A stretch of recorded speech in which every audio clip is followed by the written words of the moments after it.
কিশোরগঞ্জের কটিয়াদী উপজেলার মাসুয়া গ্রামে কালের নীরব সাক্ষী হয়ে দাঁড়িয়ে আছে বরেণ্য চলচ্চিত্রকার সত্যজিৎ রায়ের পূর্বপুরুষদের স্মৃতি বিজড়িত জমিদার বাড়ির ইটের প্রাসাদ। দীর্ঘদিন পরে হলেও সংস্কার করা হয়েছে বাড়িটি। সংস্কৃতি মন্ত্রণালয়ের তত্ত্বাবধানে প্রত্নতত্ত্ব অধিদপ্তরের অভিজ্ঞ কারিগররা বাড়িটি সংস্কার করেন। মেরামত কাজে ব্যবহার করা হয় বিশেষভাবে তৈরি লাল ইট ও চুন সুরকির তৈরি প্রলেপ। ছাদের নিচে ভীম লাগানো হয় মোটা কাঠের, তাই বাড়িটি এখন মনোযোগ কাটছে পর্যটকদের। জানা গেছে 1863 সালের 10 মে মাসুয়া গ্রামে জন্মগ্রহণ করেন অস্কার বিজয়ী চলচ্চিত্রকার সত্যজিৎ রায়ের দাদা প্রখ্যাত সাহিত্যিক সন্দেশ পত্রিকার সম্পাদক উপেন্দ্র কিশোর রায়। তার চাচা হরিকিশোর রায় ছিলেন মাসুয়ার জমিদার।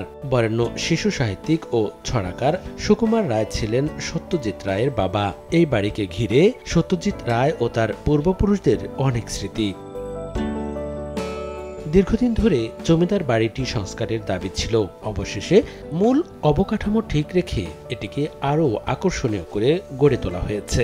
ফলে বেড়েছে পর্যটকের সংখ্যা। প্রতিদিন দেশ বিদেশের অসংখ্য পর্যটক এখানে ঘুরতে আসেন। তবে ভবন ছাড়া সত্যজিৎ রায় ও তার পরিবারের বরেণ্য ব্যক্তিদের বিষয়ে তেমন কিছু জানার সুযোগ পাচ্ছেন না পর্যটকরা। তাই এখানে একটি স্মৃতি জাদুঘর নির্মাণ সহ এলাকাটিকে পর্যটন কেন্দ্র গড়ে তোলার দাবি তাদের। এখন সংস্কার করে মোটামুটি একটু দৃষ্টিনন্দন হয়েছে, এটি আমাদের কাছে ভালো লাগছে এবং আমার মনে হয় এটিকে আরেকটু ডেভেলপ করলে সেটি মনে হয় একটি পর্যটন কেন্দ্র হিসেবে অথবা পুরানো ঐতিহ্য হিসেবে এটা সংরক্ষণ করা যেতে পারে। অনেক সুন্দর জায়গা, মনোমুগ্ধকর পরিবেশ, সব মিলিয়ে অনেক ভালো লাগছে। যদি এটা পর্যটন কেন্দ্র গড়ে তুলে আসলে অনেক ভালো হবে। একটা লাইব্রেরি করে রাখলে বা একটা কোনো ছোট জাদুঘর করে রাখলে হয়তো বা মানুষের এটা জানতে আরও বেশি সুবিধা হবে। প্রায় 2 একর আয়তনের রাজবাড়িতে দোতলা পাকা ভবন ছাড়াও রয়েছে একটি ডাকবাংলো, খেলার মাঠ, পুকুর ও মসজিদ। সামনের সড়কটিও পাকা করা হয়েছে। এটিকে পর্যটন কেন্দ্র হিসেবে গড়ে তোলার উদ্যোগ নেওয়া হবে বলে জানান কটিয়াদী উপজেলা নির্বাহী কর্মকর্তা। সম্প্রতি সত্যজিৎ রায়ের পূর্বপুরুষদের স্মৃতি বিজড়িত বাড়িটি ভেঙে ফেলার খবরটি গুজব বলেও জানান তিনি। প্রখ্যাত চলচ্চিত্রকার সত্যজিৎ রায় তো আমাদের প্রথম বাঙালি অস্কার বিজয়ী।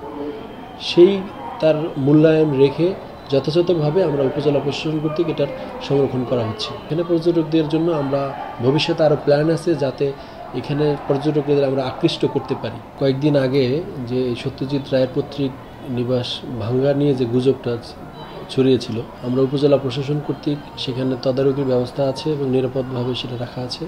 আমরা সংস্কার কার্য করেছি। এটা সত্যজিৎ রায়ের পৈতৃক বাড়িতে প্রতি বছর বৈশাখ মাসের শেষ বুধবার থেকে 5 দিন ব্যাপী বৈশাখী মেলা বসে। সত্যজিৎ রায়ের পূর্বপুরুষ জমিদার হরিকিশোর রায়ের আমল থেকে চলে আসছে এই মেলা।